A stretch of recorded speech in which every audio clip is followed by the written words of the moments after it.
All right, photographers, let's talk about something that nobody wants to think about, but every business owner needs to be prepared for. Taxes. I get it. Nothing kills the post-wedding or portrait session high quite like realizing that a huge chunk of your income actually belongs to Uncle Sam. And if you've ever gone to tax season and thought, wait, I owe how much? Then this video is for you. Because here's the deal, tax time doesn't have to be stressful if you have a system for saving throughout the year. And in today's video, I'm breaking down the exact steps to make sure you're never caught off guard by a massive tax bill again. But before we dive in, this video is brought to you by my free masterclass, Maximizing Your Tax Deductions as a Photographer. In this training, I'll walk you through the 5 most commonly missed tax deductions that photographers overlook every single year. And let me tell you, these are serious money savers. You can grab your spot for free. Just click the link in the description. All right, let's get into it.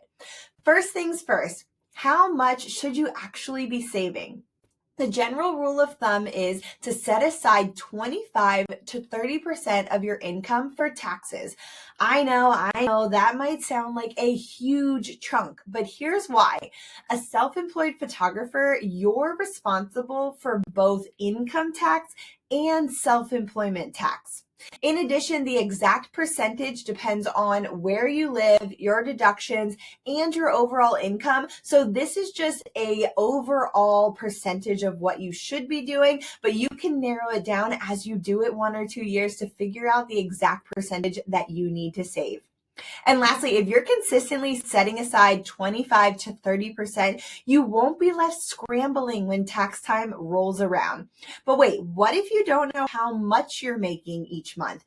That's where tracking your income comes in, which brings me to step number 2. One of the biggest mistakes I see photographers make is keeping all of their money in one account and then spending it like it's all theirs. Here's what I want you to do. Open a separate savings account just for taxes. Every time you get paid, transfer 25 to 30% into that account immediately. Do not touch that money. It's not yours.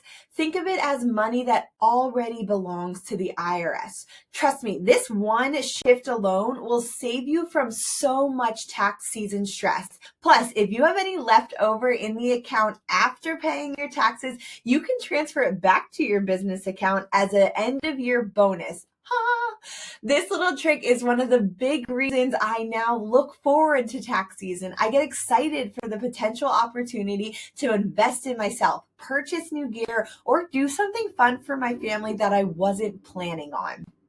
Now, here's something a lot of new photographers don't realize. You're actually supposed to be paying taxes throughout the year, not just in April. The IRS expects self-employed folks to pay quarterly estimated taxes if they're likely to pay more than $1,000 in taxes on their annual return. That means 4 times a year, you should be making payments based on what you've earned so far. Those estimated tax deadlines are April 15th, June 15th, September 15th, and January 15th. Not paying quarterly can lead to penalties, and nobody wants to give the IRS more money than they already have to, right? So mark those dates on your calendar and set a reminder to send in those payments.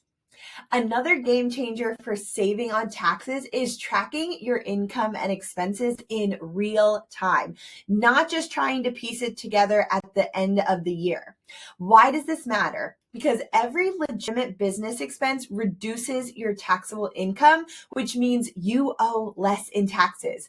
So here's what I recommend. Use bookkeeping software like QuickBooks, HoneyBook, or a simple spreadsheet. You can actually grab my tax prep spreadsheet down in the show notes if you need a simple starting point for tracking your numbers.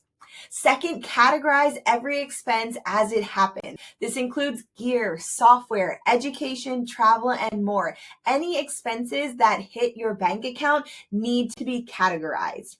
And thirdly, keep digital copies of receipts in a Google Drive or Dropbox folder for easy access. And by the way, if you're not sure which expenses count as deductions, that's exactly what I cover in my free masterclass that I mentioned earlier. So make sure you grab your spot in the description. All right, bonus tip. Last but not least, if you're really wanting to take the stress out of tax season, get yourself a tax pro. Hire an accountant or a CPA who specializes in small businesses and understands creative entrepreneurs. That is a game changer.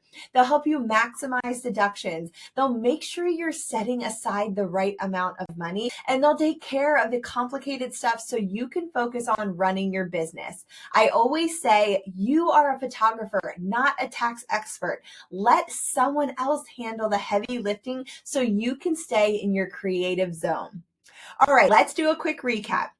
Today we covered how much photographers should save for taxes, why you need a dedicated tax savings account, how to make quarterly tax payments to avoid penalties, the importance of tracking income and expenses year-round, and why working with a tax professional can be a game changer.